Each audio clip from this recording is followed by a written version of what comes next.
I never imagined that one night could destroy 20 years of love, trust, and companionship. But life has a way of surprising you when you least expect it. My wife Emma and I had been together since our early 20s. We built a life full of laughter, memories, and shared dreams. From buying our first house to raising two wonderful children, we faced life's ups and downs side by side. Or so I believed. Emma had always been the more adventurous one in our relationship. She enjoyed trying new experiences, meeting different people, and pushing boundaries. Meanwhile, I preferred the comfort of routine and stability. Over the years, her energy was one of the qualities I admired most about her. Sometimes even the brightest sparks can start fires you never saw coming. The idea of a permitted one-night stand had been an ongoing joke between us early in our marriage. It was the kind of thing couples laugh about during their honeymoon phase, never thinking it could actually happen. "One free pass," she had said with a playful smile. "But only if it's Idris Elba." I had laughed it off, thinking it was harmless joking. After all, love and trust were the base of our relationship, weren't they? Fast forward to a few months ago, and those words came back to haunt me.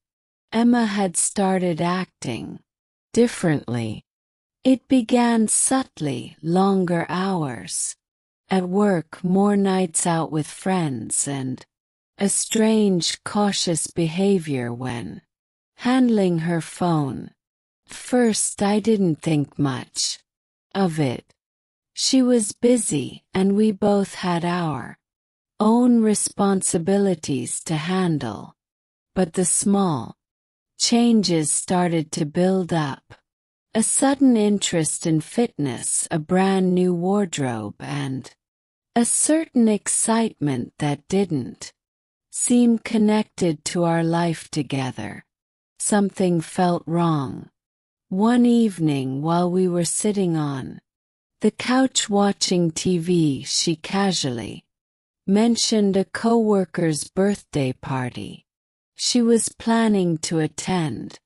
"It's nothing big," she said, scrolling through her phone. "Just a few drinks with colleagues. Won't be out late." Her tone was casual, but something about the way she avoided eye contact triggered a quiet alarm in my mind.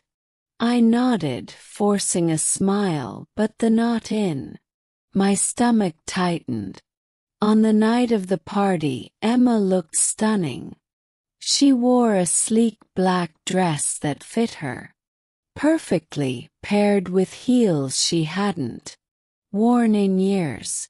She looked like the woman I'd fallen in love with, but something about her seemed distant, like she was getting dressed for someone else. "You look amazing," I said, trying to hide my unease. She smiled at me, but it didn't reach her eyes. "Thanks," she replied, grabbing her purse. "Don't wait up." The hours passed slowly as I sat in the living room pretending to watch a movie, while my thoughts raced. Couldn't shake the feeling that something was wrong. My phone buzzed, a text from Emma. "Having a great time, don't worry. Love you." It should have comforted me, but it didn't. The message felt cold, like it was written out of duty instead of real affection. By midnight she still wasn't home. I called her once, then again, 3 times, but each call went to voicemail. My heart pounded as I tried to calm myself. Maybe she lost track of time. Maybe her phone died. Maybe. I shook my head, unwilling to let the darker thoughts take over. When Emma finally walked through the door, at 1:30 a.m. I was waiting. Her cheeks were flushed, her hair slightly messy, and her eyes sparkled in a way I hadn't seen in years. "You're still up?" she asked. Surprised. I nodded, trying to keep my voice calm. "How was the party?" She hesitated for a split second before answering. "It was fun. Just the usual. Office gossip and bad karaoke." She kissed me on the cheek and walked upstairs, leaving me there, my suspicions growing like a storm brewing in the distance. Over the next few weeks, the space between us widened. Emma seemed happier, but not in a way that involved me. She was distracted, always on her phone, often finding reasons to stay late at work. One night, while she was in the shower, I found myself staring at her phone on the bedside table. I hated the idea of going through it, but the doubt was too heavy to ignore. With shaky hands, I unlocked her phone, using the passcode I had known for years. My breath caught as I opened her messages. There it was, a conversation with someone named Adam. My stomach turned as I read their texts. Inside jokes, late-night confessions, and then a message that shattered me. "Last night was amazing. Can't wait to see you again." I felt like the ground had crumbled beneath me. My thoughts spun as I tried to understand what I was reading. Was this the one-night pass we had once joked about? Had she really taken it seriously after all this time? My hands trembled as I placed the phone back on the table and sat at the edge of the bed, staring into the darkness. Couldn't breathe. I couldn't think. All I could do was wait for her to come out of the shower and face the truth. When Emma stepped out of the shower, she looked calm, her hair damp, her robe loosely tied. I sat there, my heart pounding in my chest, holding her phone tightly in my hand. She noticed me right away, and her smile quickly faded.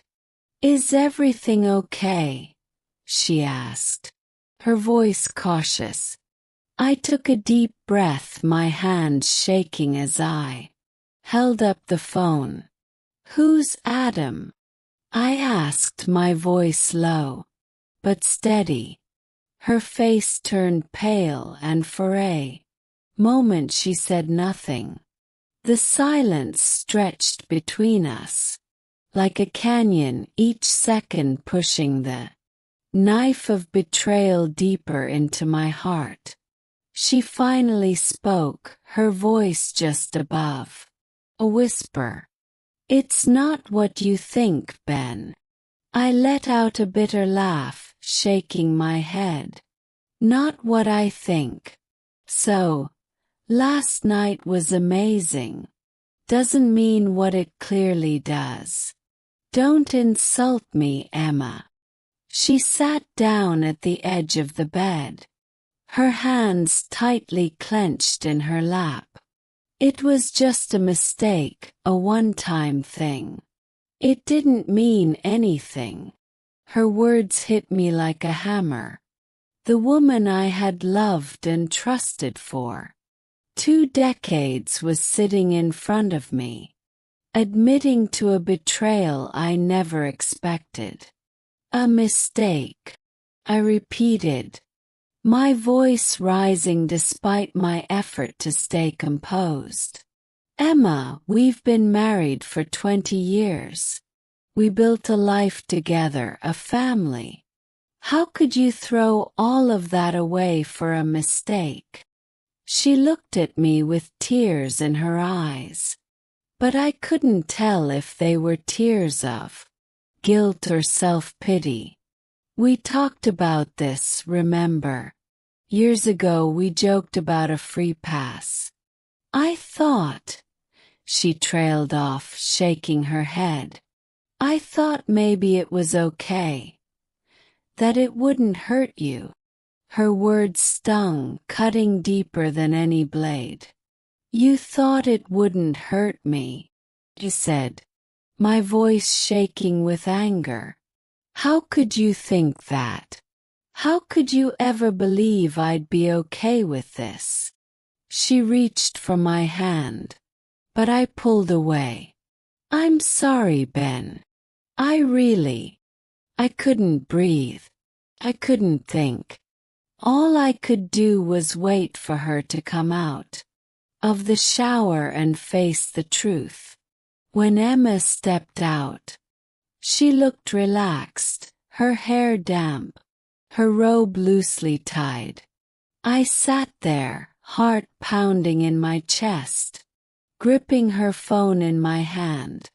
She noticed me instantly, and her smile faded. Is everything okay? She asked, her voice careful, uncertain. I took a deep breath, my hands trembling. As I raised the phone. Who is Adam? She asked, my voice low but steady. Her face turned pale. For a few seconds, she didn't say a word. The silence stretched between us, like a canyon, each second driving the blade of betrayal deeper into me. Finally, she whispered, It's not what you think, Ben. I let out a bitter laugh and shook my head. Not what I think. So last night was amazing. Means something else entirely. Don't insult me, Emma. She sat on the edge of the bed, her hands tightly clasped in her lap. It was just a mistake, a one-time thing. It didn't mean anything. Her words hit me like a hammer. The woman I had loved and trusted for over 20 years was now sitting in front of me, admitting to something I never imagined. A mistake, I repeated, my voice rising despite my efforts to stay calm. Emma, we've been married for 2 decades. We built a life together, a family. How could you risk all of that for a mistake? She looked at me, eyes full of tears. But I couldn't tell whether it was regret or just guilt. We talked about this, remember? She said. Years ago, we joked about a free pass. I thought. She paused, shaking her head. I thought maybe it was okay. That it wouldn't hurt you. Her words cut deeper than any knife. You thought it wouldn't hurt me, she said, my voice shaking with disbelief. How could you ever think that? How could you believe I'd be okay with this? She reached for my hand, but I pulled away. I'm sorry, Ben. She kept sending messages and notes. But I couldn't bring myself to reply. Every time I looked at her, all I could see was betrayal. Finally, after a week of silence, I sat her down and told her the truth. "I can't do this, Emma," I said, my voice breaking. "I can't look at you without seeing him. I can't trust you anymore." She cried and begged me to reconsider. But my decision was final. "You made your choice," I told her. "Now I have to make mine."